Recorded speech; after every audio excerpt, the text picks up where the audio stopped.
a biased literary critique of Iron Maiden's Rime of the Ancient Mariner, and, by extension, Coleridge's poem of the same name. Part 1. Background.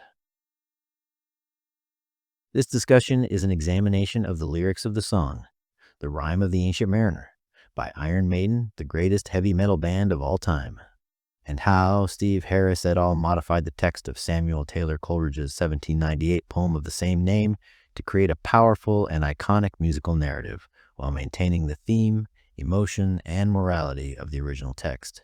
Iron Maiden was formed in England on Christmas Day 1975 by Steve Harris, bass player, chief songwriter, and the only continuous member over the band's now 50-year history. Considered one of the most influential heavy metal bands of all time, especially during their heyday in the 1980s, Iron Maiden has sold over 100 million records.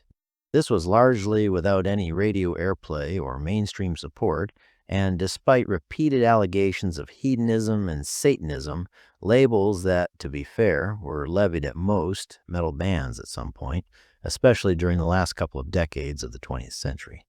The band's longevity and success is due to multiple reasons: driving, catchy guitar riffs and enchanting melodies, powerful vocals, musical craftsmanship and talent, amazing live performances, and their peculiar, literary-inspired style of songwriting and storytelling. Many bands have included references to external, especially literary, sources over the years, both prior to Iron Maiden and since, but few delved as deeply and as consistently into the lore, meaning, and form of its inspirations as has Iron Maiden.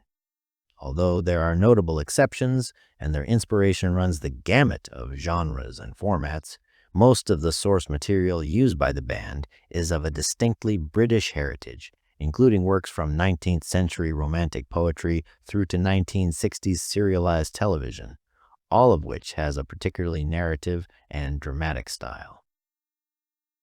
A bit about the original literature. Samuel Taylor Coleridge was a British poet of the Romantic period, 1785 to 1832, and the original poem, The Rime of the Ancient Mariner, was published in 1798 in Coleridge's critical volume, Lyrical Ballads. The poem is considered one of Coleridge's seminal literary efforts, and the poet himself is considered one of the Big Six of most important authors of the Romantic period. Almost 200 years later, on September 3, 1984, Iron Maiden released Power Slave, the band's fifth studio album, which contained their version of Coleridge's poem, lyrically revised and set to the band's distinctive metal sound. The track ran 13 minutes and 45 seconds, making it the band's longest song until it was surpassed in 2015. When performed live, the song could extend even longer, up to around the 18 to 22-minute mark. Musically, many critics assert that Rime is as much a prog rock composition as a metal one, having a narrated interlude, thematic but non-musical sound effects, and numerous changes to its pacing, timing, and rhythm. This musical complexity was, however, regularly a feature of Iron Maiden's distinctive style. Part 2. Critique. Supposedly written under intense time constraints, the finished song does not seem to be negatively affected by this fact, and indeed its numerous time and tempo changes, as well as its length, are a testament to the creative efficiency that may have come from not having too long to linger on its construction. Lyrically, the song follows along the poem very closely, and though it does cut out significant pieces of the original text, the song maintains the overall story, tone, tension, and moral imperative of the poem incredibly well. It even manages, with some of the omitted content, to avoid the few places where the original gets a bit wordy and loses its sense of foreboding apprehension and dread for a few moments. To be fair, there are also selections left out of the song that the poem contains that add in a richness of detail and depth not found in the song. Most notable of these things, in my opinion, is the quote, "Like one that on a lonesome road doth walk in fear and dread, and having once turned round walks on, and turns no more his head, because he knows a frightful fiend doth close behind him tread," which seems a bit out of sync with a story of being lost at sea, but is nonetheless a wonderful passage, as is the one that ends this discussion. With that said, the song mirrors the poem in its intention and story, so much so that, Unlike Flight of Icarus, which is a more abstracted version of the Greek myth and has its own narrative that parallels and complements, but does not directly retell the original story, a listener or a reader of Rime will come away with an experience that maintains the integrity of the tale while telling it in different formats.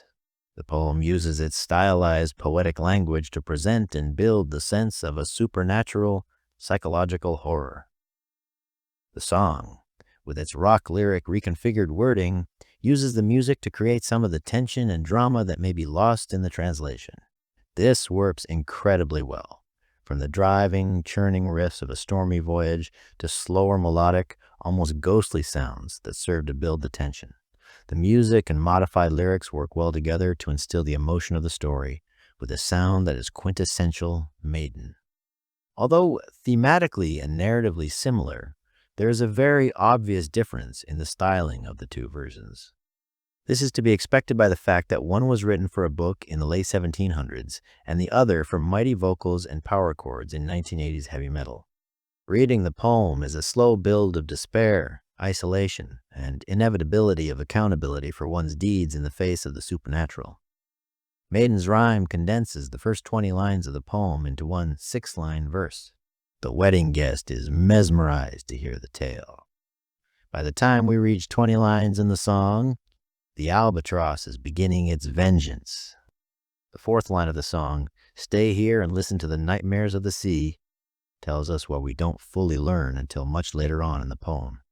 The song sets the tone from the start as a tale of unrelenting horror, and furthermore utilizes the words mesmerize and caught by his spell to invoke a sense of the mystical and supernatural. The dreadfulness and inevitability called to mind by this style of writing continues throughout the course of the song, not even loosening the tension at the end, where the final words are still a dire warning from a wisdom born of sorrow. The song does not really ebb and flow like the poem. Instead, even in the few moments of creaking wood and rope and narration, the suspense is continuously maintained. The passage from the poem chosen here for the spoken word is quiet, calm, and very still. Yet, within that silent stillness, the doom seems ever impending. Day after day we stuck, nor breath nor motion, as idle as a painted ship upon a painted ocean. Water, water everywhere, and all the boards did shrink. Water, water everywhere, nor any drop to drink. Despite omitting a good bit of the detail and depth, the song manages to keep a poetic sensibility and maintains a strong literary quality, as well as successfully conveying the central concepts and tenets of the original. The story is reformatted, but inherently unaltered. The sense of supernatural dread is in both, and the tone of inevitability and accountability, as well as the moral conclusion and admonishment. This fidelity is a respect to the author that is seen less and less in translations and adaptations as time passes. In our current moment, the urge to improve on the original is a conceit that grows continually and shows no signs of being overcome anytime soon. If anything, those who call themselves artists and writers now are more intent on fixing the errors of the past to placate the delicate sensibilities of an elusive modern audience than on creating anything original themselves.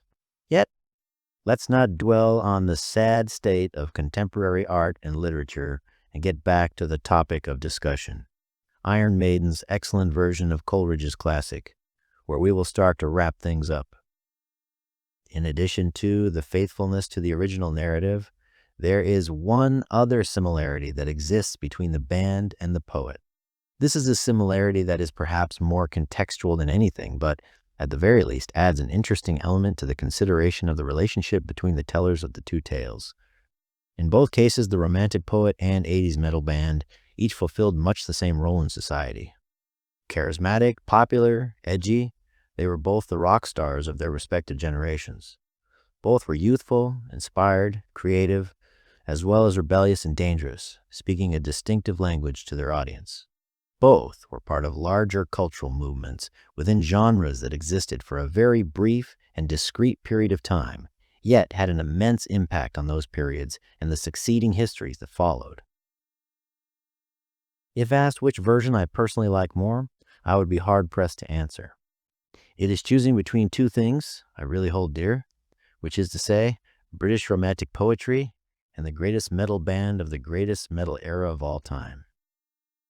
Let's just say that I've listened to the song considerably more times than I've read the poem, which is to be expected, I reckon, and that seeing and hearing it performed live was my best experience of it ever.